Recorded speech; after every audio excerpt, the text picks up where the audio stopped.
હું પંડ્યા આરતી આપ જોઈ રહ્યા છો સ્પાર્ક ટુડે ન્યૂઝ। સુરત શહેરના 10 પાર્લર પરના આઈસ્ક્રીમ ખાવા લાયક નહીં હોવાનો ઘટસ્ફોટ સામે આવ્યો છે। પાલિકાના ફૂડ વિભાગ દ્વારા લેવાયેલા નમૂનાનો રિપોર્ટ સામે આવ્યો। પાલિકા દ્વારા ગત દિવસોમાં સુરત શહેરમાં અલગ અલગ વિસ્તારોમાંથી 25થી વધુ આઈસ્ક્રીમ વિક્રેતાઓને ત્યાં 29 આઈસ્ક્રીમના નમૂના લેવામાં આવ્યા, જેનું ટેસ્ટિંગ લેબોરેટરીમાં કરવામાં આવ્યું।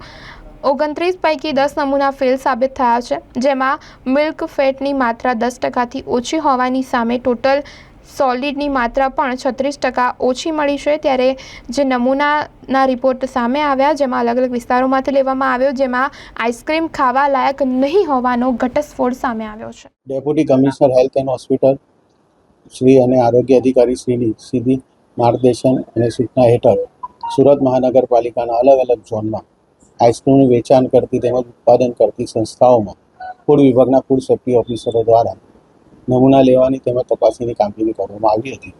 આ લગભગ 29 સંસ્થા જેવી હતી, જેમાંથી નમૂના લેવામાં આવેલા હતા। તે નમૂનાઓમાંથી 10 સંસ્થાના નમૂનાઓ ધારાધોરણ મુજબનો માલુમ નહીં પડેલા। એમના મિલ્ક ફેટ ઓછી આવેલી હતી અને સોલિડ ફેટ બે વસ્તુ ઓછી આવેલી હોવાથી તેમની સામે એજ્યુકેટિંગમાં ફરિયાદ દાખલ કરવાની કાર્યવાહી હાથ ધરવામાં આવેલી છે। તેમજ ત્યાંથી લગભગ 80-79 જેવું આઈસ્ક્રીમનો નાશ કરવામાં આવેલો છે। એના જો બીજી કોઈ ફેટ ઉમેરેલી હોય તો લાંબે ગાળે શરીરને નુકસાન કરી શકે।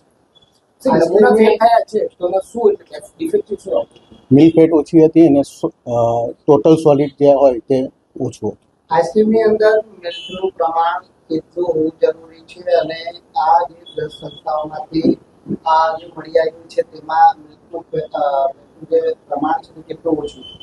મિલ્ક ફેટ ઓછામાં ઓછી 10 હોવી જોઈએ, એનાથી પણ ઓછી આવેલી છે, એટલે નમૂનાઓ ધારાધોરણ મુજબ ન હોવાનું કહેવામાં। તેની કેટલી આડઅસર આવી પ્રકારની આઈસ્ક્રીમમાં રહેવાની થઈ છે? એટલે અંદર જો કોઈ ફેટનો ઉમેરો હોય તો એમાં શારીરિક નુકસાન થઈ શકે। તો હવે લોકો પાસે જે ફેક છે એને કઈ રીતના પગલાં લેવાશે? એમની સામે એજ્યુકેટિંગમાં ફરિયાદ દાખલ કરવાની કાર્યવાહી હાથ ધરવામાં આવેલી છે। લાયસન્સ રદ થઈ શકે? ના, હમણાં જે થાય તે એજ્યુકેટિંગ ઓફિસર શ્રીના ઓર્ડર મુજબ થશે।